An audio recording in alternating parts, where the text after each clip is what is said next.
Marc, chapitre 9. Jésus leur dit encore: Je vous le dis, c'est la vérité. Quelques-uns ici ne mourront pas avant de voir le royaume de Dieu venir avec puissance. 6 jours après, Jésus amène avec lui Pierre, Jacques et Jean. Il les conduit sur une haute montagne loin des gens. Là, ils sont seuls avec lui.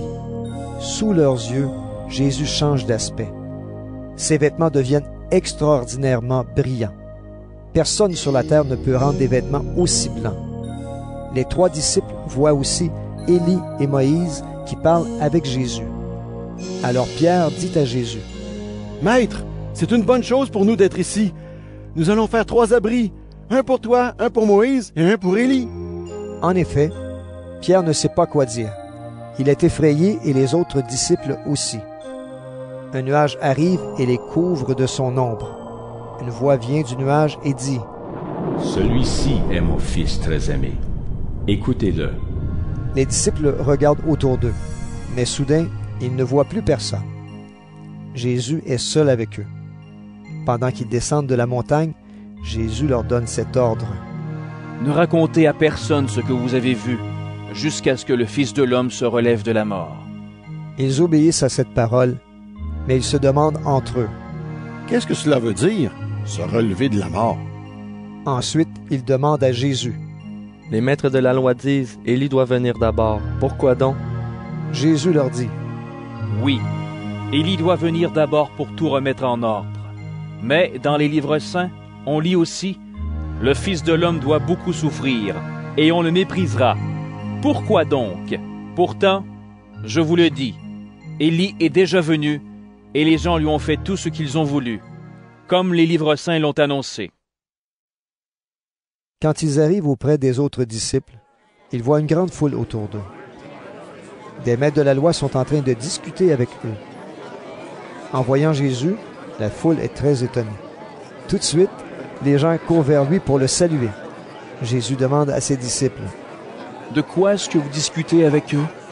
Quelqu'un dans la foule lui répond: Maître, je t'ai amené mon fils. Il a en lui un esprit mauvais qui l'empêche de parler.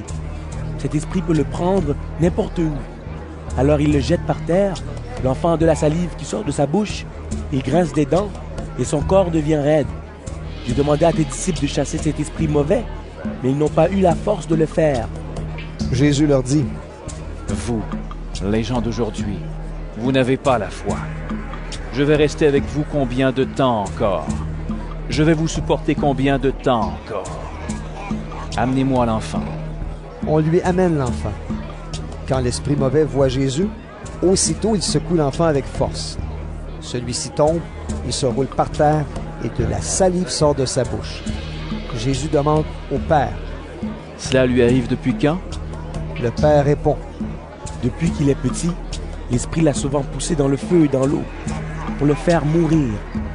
Mais si tu peux faire quelque chose, aie pitié de nous et aide-nous. Jésus lui répond: Pourquoi est-ce que tu dis « si tu peux faire quelque chose » ? Tout est possible pour celui qui croit.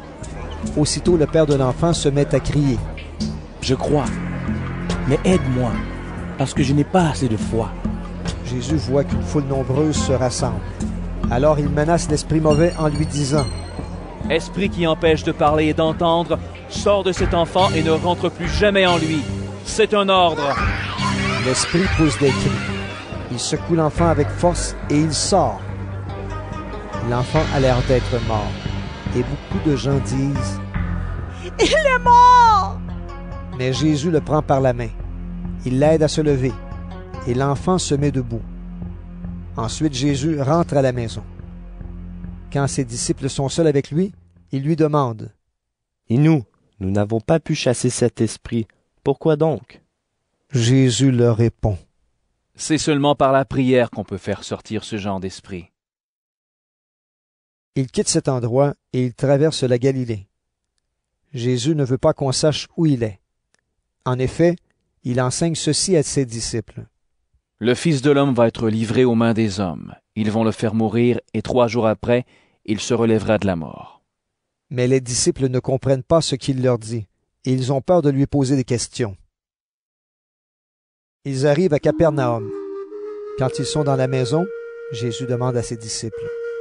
De quoi est-ce que vous avez discuté en marchant? Mais les disciples se taisent. En effet, sur le chemin, ils ont discuté entre eux pour savoir qui était le plus important.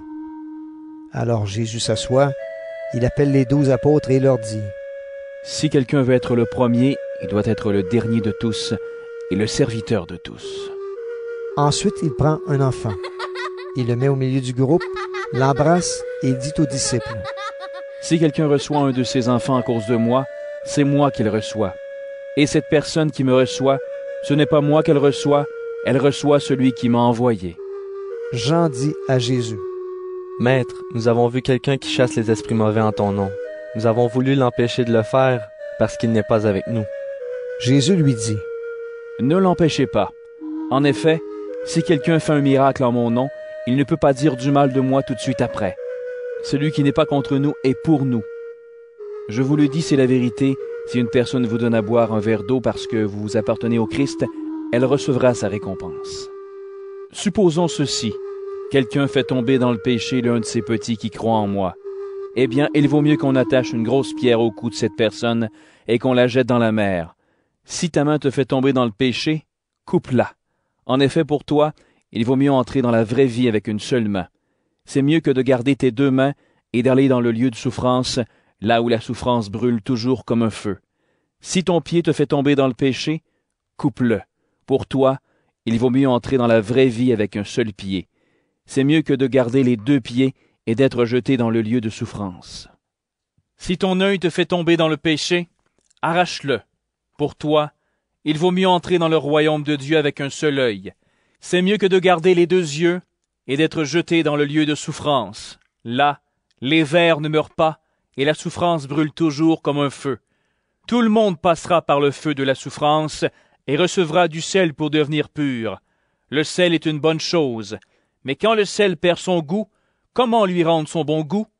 Ayez du sel en vous-même et vivez en paix les uns avec les autres.